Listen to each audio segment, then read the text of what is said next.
Scarface is a classic 1983 Brian De Palma gangster epic starring Al Pacino as the legendary Tony Montana, a Cuban immigrant to the US who works his way up the ranks to build a powerful drug empire. Montana's ferocity, courage, and fearlessness catches the attention of aging drug kingpin Frank Lopez, who initially has Montana and his best friend Manny kill Emilio Rebenga, who had Frank's brother killed, and Frank is later impressed with Montana's handling of the incident with the Colombians, whatever happened there, where he's able to get away with his life, the money, and the yayo. Frank becomes something of a mentor to Tony, guiding him through the murky waters of the underworld, and assuring him that if he flies straight and stays loyal, he will rise quickly. And then you're gonna find out your biggest problem is not bringing in the stuff, but what to do with all the fucking cash! Tony is introduced to Elvira, Lopez's unsatisfied woman, who he gets the hots for, attempting to woo her and eventually pretty much publicly going out with her. Tensions also rise between Frank and Tony when Lopez's underling Omar is killed by Bolivian cartel boss Alejandro Souza, who claimed he was a stoolie for the cops. Whether Omar really was a chivato is something we've discussed in another video, but Frank is furious, afraid too, given Tony made a deal with Souza on Frank's behalf that he doesn't know he can commit to. A crooked cop on Frank's payroll puts the squeeze on Tony by trying to extort him, and Tony is sure that he was sent by Frank. Tony then humiliates Frank in front of his men and Elvira before hitmen try to take Montana out. Montana is sure that Frank was behind the attempted hit, and he makes sure of it by having an underling call Frank, pretending to be one of the hitmen, and judging Frank's reaction.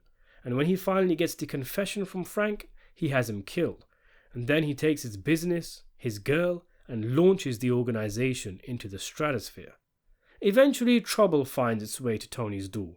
His drug use and paranoia fuel his erratic and ruthless character, and he ostracizes his friend, his wife, he gets into trouble with the law, and makes an enemy of Souza, who eventually sends a hit squad to Tony's mansion, with Tony quite literally fending off the goons as a one-man army, before being killed by Cyberdyne Systems Model 101. Before we continue, you know what a hassa is? It's someone who watches a Scarface video, and because he didn't subscribe, he misses out on upcoming videos, so be sure to subscribe and hit the notification bell down below. Today I wanted to take a closer look at Tony and Frank's relationship, to take a look at who was in the wrong, whether Tony was justified in taking out Frank, who had the better philosophy on life. You know, I've got a bit of a weird relationship with Scarface. As I mentioned in my video, Scarface, the most overrated gangster film ever made, I always had this feeling that Scarface was quite a simplistic film, a wild shoot-'em-up, which I dismissed as a bit juvenile and dated. But much of these feelings stemmed from people in general idolizing Tony Montana and seeing him as something to emulate, and that always rubbed me the wrong way, and I essentially took it out on the film itself, dismissing it unfairly because of the culture that surrounds it. As I mentioned in that video, I needed to get some feelings off my chest before I started talking properly about Scarface, because I've really come to appreciate the film on rewatches, but that sentiment, the idea that people take the wrong messages away from this film, which is ultimately a cautionary tale about excess and wanting it all, is relevant to this discussion, because much like how I am dumbfounded at the idea of people seeing Tony as a role model, I'm equally baffled at what appears to be a consensus that Frank was a weasel who deserved what was coming to him, and that he betrayed Tony's trust and loyalty. For me, I found myself sliding a lot further in Frank's corner than I did Tony's. So, let's discuss, and I'd be happy to hear your thoughts on Tony and Frank in the comments section below. Granted, in Tony's defense, he does have many admirable qualities. In fact, one could argue he has the perfect attributes to thrive in a free market capitalistic society. He's ruthlessly ambitious, he takes the initiative, he works hard, he's fearless, he takes risks, and he hates communism. It's because of his tenacity and abrasive attitude that he's given the Colombian job by Omar in the first place, and it's he himself who refuses to hand over the yayo to Omar, demanding to take it directly to Frank, giving himself a direct opening to the man at the top. Whatever life throws at him, Tony manages to use it to climb and climb, even impressing Frank during the initial meeting with the way he talks. Well, you don't have to mention that. That was fun. That was fun. All right. That was fun. And Frank was an old-timer. He was an old man in a young man's game. He has a laissez-faire attitude about things. His belly was full, just wanting to kick back and enjoy the money he's making. He doesn't have that fire, that hunger that perhaps he had in his youth and that Tony definitely possesses. And what Tony sees is a weak man, a man there for the taking. As he says to Manny in the car the same night he meets Frank for the first time. That guy's soft. Look in his face. The booze and the concha tell him what to do. I do wonder whether Tony always planned to take over Frank's business after sizing him up during their first night in the club. I remember the film as Tony always having such ambitions, but upon rewatches, I'm not sure. Yes, he makes some vague comments in the car, floats something which Manny immediately puts down, saying, Don't fucking go crazy on me, okay? I said be happy with what you got. To which Tony replies, You'll be happy. Me, I want what's coming to me. Oh, well, what's coming to you, though? The world, Chico. And everything in it. And let's not forget, the scene before this, he's flirting with the boss's wife, literally the same night he's met the boss. But then we get a 3 months later title card. So it's not like Tony overnight hatched a plan to take out Frank. I suppose we can handwave Tony's comments in the car as some kind of abstract fantasy he has about taking it all, having concluded Frank isn't all that, not instead a concrete plan to take over the business. But it became more and more of a very real possibility as the film went on. I mean, Tony even later defends Frank in front of Sousa when the issue of Omar working for the cops comes up, telling Sousa that it could happen to anyone, that it could happen to you, when that was a perfect opportunity to throw Frank under the bus if he wanted to, but he chooses not to. This Lopez, your boss. The Chivato's like that working for him. Judgment stinks. How many other mistakes has this Lopez guy made? He's smart. You can't blame him for that animal. It's a crazy business we're in, you know? But that could happen to anyone, even you. But having rewatched the film, I do think there is merit to an argument that it doesn't look like Tony, to be fair, ever really had a plan to actually murder Frank until the hit attempt was made against him. Push him out maybe, but not necessarily kill him. Even Elvira, she represents the trophy wife that would cement his status as a boss, but he doesn't seriously pursue her until after the rift between Frank and him is firmly established. Maybe I'm reaching here with this point. I mean, he was on her for the moment he laid eyes on her, even forcibly kissing her at one point. But what I mean are those quiet talks where he tries to woo her and convince her that Frank's time is up and that she should be with him. That happens towards the end of his relationship with Frank, in particular when Frank lashes out at Tony over the Sousa deal, and it's after this that Tony has a very serious talk with Elvira. Anyway, she was clearly unhappy with Frank, and Tony felt he had the goods to make her right.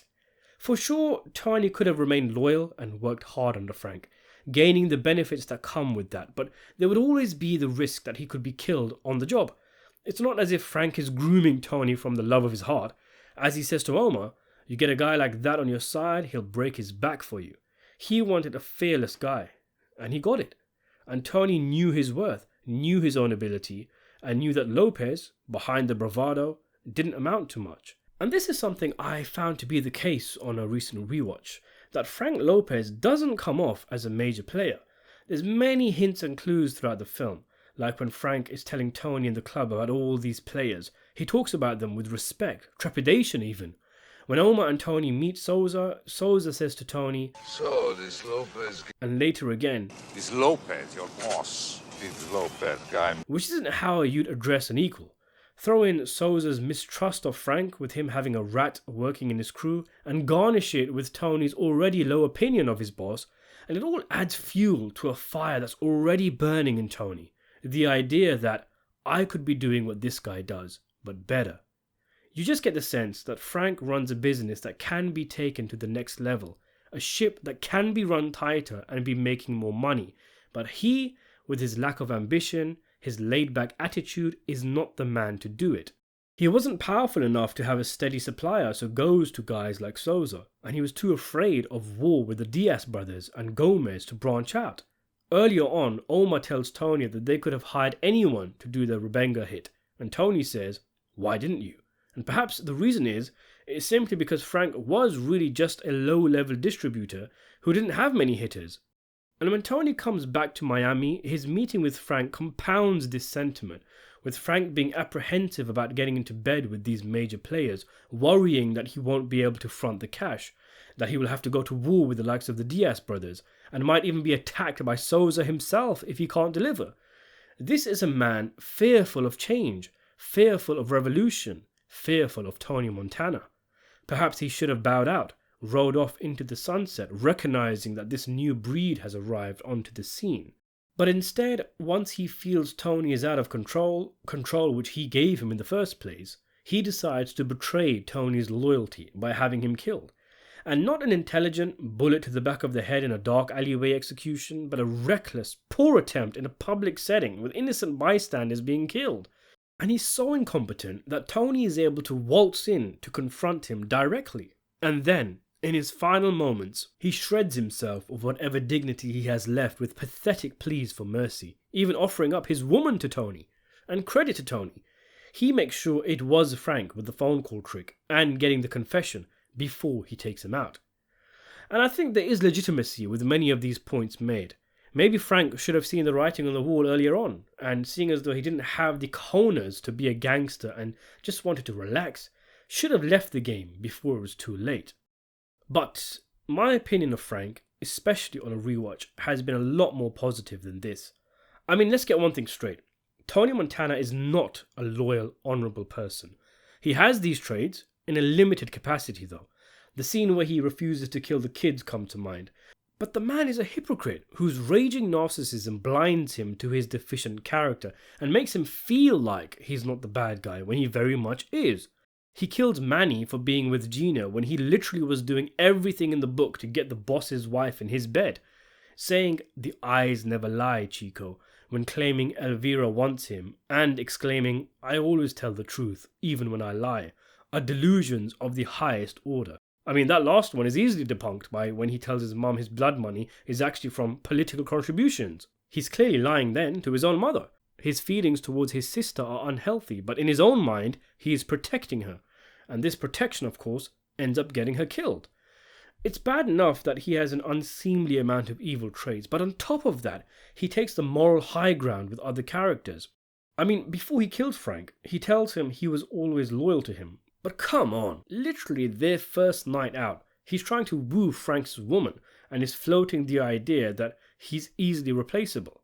I wonder if this is why he didn't directly kill Frank, instead instructing Manny to do so, because in his warped mind, so long as he himself doesn't pull the trigger, he can still claim that moral high ground.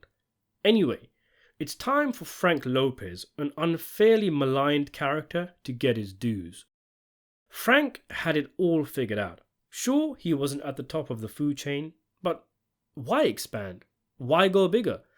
When that comes with more risks, and you already have everything you want and need.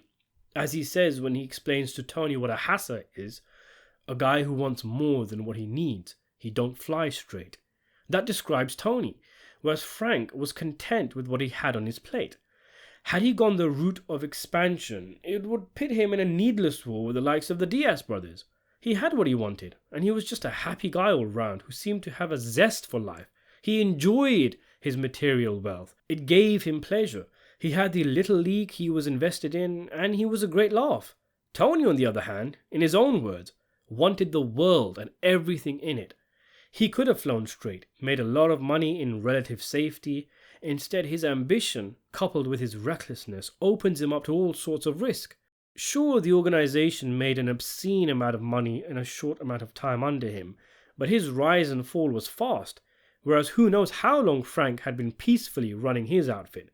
It reminds me of Proposition Joe in The Wire, a drug kingpin who maintains a low profile, advising others to do so too, and being in the game for years, whereas Marlowe, the guy who ends up taking his place, kills and cheats his way to the top, but ultimately his reign is short-lived. And like Tony, it's partially due to his impulsiveness getting him on the radar of law enforcement. Remember I told you when you started, the guys who last in this business are the guys who fly straight.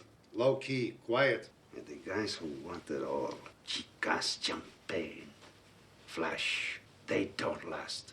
And not to mention, when Tony got everything Frank had, and then some, once he achieved his goals, he was utterly miserable, living a hollow and empty existence. It's like the Joker says in The Dark Knight.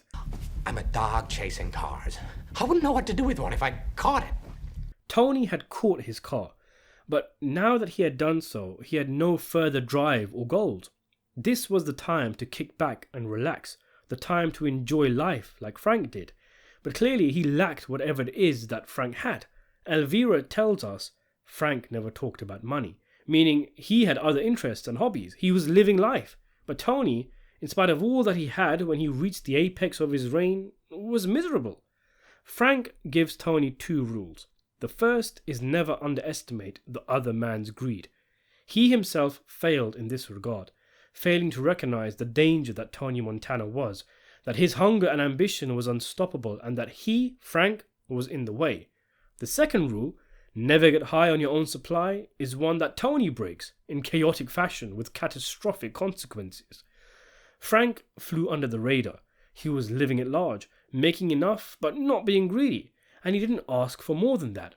Tony was never satisfied. Even when he had it all, he wanted more, and it cost him in the end. Frank had good reason to be livid with the Souza deal being worked without his approval. Aside from the fact that his man Omar had been killed, Tony is too in with Souza to the extent that if Frank says he doesn't want to go ahead with it, Souza could just have Frank killed and deal with Tony, something which Frank alludes to when he says, Maybe you and Sosa know something I don't know. But if he goes along with the deal, he has effectively submitted to Tony's initiative and will earn the fury of his competitors, potentially igniting a war that he would not be able to win. The deal could very well get him killed, not least because if he can't deliver the money required, as he says, Souza would send in a hit squad, which is what happens in the end. This deal brings unnecessary heat to Frank. He was not ready at that moment in time to buy in and distribute the huge shipment that Tony agreed to. I'm planning on making a video about this in the future, but it could easily be that Souza played Tony like a fool here, using Tony's impulsiveness to broker a deal that works in his favour and allows him to have a legitimate beef with Frank down the line when Lopez is unable to deliver. He's taken out a Frank loyalist, put a loose cannon into the broker position, and within just a single meeting, Frank is now in a jeopardizing position. Souza was a snake, and Frank was right to be careful about him. He himself is just a low-level distributor. Souza is an overseas kingpin who would have a nation's resource, military and police at his disposal, unlike the drug empires in the States who have to survive on their own. All Tony was supposed to do was watch Omar's back, and he's come back to Miami all proud of himself that he's made such a great deal bringing in all this yayo, but is unable to see the forest for the trees, that he's a pawn in a much larger game. Frank's advice and wisdom throughout the film was solid. Everything he said pretty much came through. And going back to the initial confrontation between him and Tony, Tony's attitude here could easily, should easily, some would argue, get him killed. Putting aside that he came back with one less Omar and an unsanctioned deal that puts Frank in a weakened position, putting aside that Tony revealed he was making moves on the street on his own, something Frank takes a note of. You're making moves on your own, huh? Tony launches into his monologue about expanding and thinking big, but Frank tries to open Tony's eyes here one last time that he was going down a dangerous path, that his hubris was going to come back to bite him. But he couldn't get through to Tony. The man is simply a loose cannon, and Frank repeating, "I am the boss," reminds me of a line from Tywin Lannister in Game of Thrones when he says, "Any man who must say I am the king is no true king." Because Frank can see here that Tony no longer sees himself as a subordinate to Frank. Him retorting, "You finished? Can I go now?" is a level of insubordination unacceptable for an employee of any company, let alone a criminal drug empire. The next time Tony and Frank are on screen together is their confrontation in the club, where Tony, after having the cop Mel put the squeeze on him, on Frank's orders, presumably, is now with Frank's woman, publicly humiliating Frank in front of Elvira and some goons, and whoever else in the club is watching. Frank has every right to take out Tony after this scene. The man is saying he has no balls in front of his woman as he flirts with her. Tony's already made a poor business decision, and now he's brazenly insulting Frank. It's a wonder Frank didn't have one of his goons shoot Tony right there and then. In fact, something I've actually wondered is whether Frank had already okayed Tony's death by this point, recognizing that he was a danger in the previous meeting and would eventually try to take his place. Perhaps the only reason Frank came to the club was to get Elvira out of there before it all went down. Although a hole in this theory would be, why then did he send in the cop beforehand to mess with Montana? Anyway, Tony was actually very lucky Frank was as soft and forgiving as he was. Take the scene when Elvira offers Tony a dance early on in the film. A less secure mobster, Tommy from Goodfellas maybe, might be so enraged he might have had Tony killed for this, furious that his wife has eyes for another man. Frank, however, doesn't see it as a big deal. He doesn't want to dance with her, so why not let his wife dance with the new guy? Or how about later on, when Tony forcibly kisses Elvira? Or even what he says to her when they first dance, or any number of things he does or says to her throughout the film. If she wasn't so zoned out all the time, she might have gone to Frank, telling him that the help has been touching her up, and what are you going to do about it? And unless he laughs that off too, it would be curtains for the rabid dog Tony Montana. So Montana is out of control, and Frank tries to have him whacked. Yes, it wasn't the best attempt in the world, and was an underhanded assassination attempt. But this is the underworld, and it's already been established that Frank doesn't have the best muscle, otherwise he would never hire Tony in the first place. Tony won the lottery by meeting Frank. He was a dishwasher, and only a dishwasher because Frank pulled a few strings in the first place. He was speed-run to his high position, yes, through his bravery, but also through Frank's openness. Frank showed him the ropes, bought him clothes, even presumably lent him his own clothes, seeing as though the duo seemed to be wearing the same suits in some scenes. Like the white suit that Tony wears when meeting Sousa is the same suit Frank wears in his final scene, implying Frank gave him some clothes for the meeting. Once Frank is out of the way, he gets some short-term success, but through a multitude of mistakes, something I want to tackle in another video, Tony Montana's fall is swift and sharp. He needed no help from Frank getting killed. In fact, had he listened to Frank's words of wisdom, he might have been at the forefront of a grand drug empire instead of coming and going in a flash.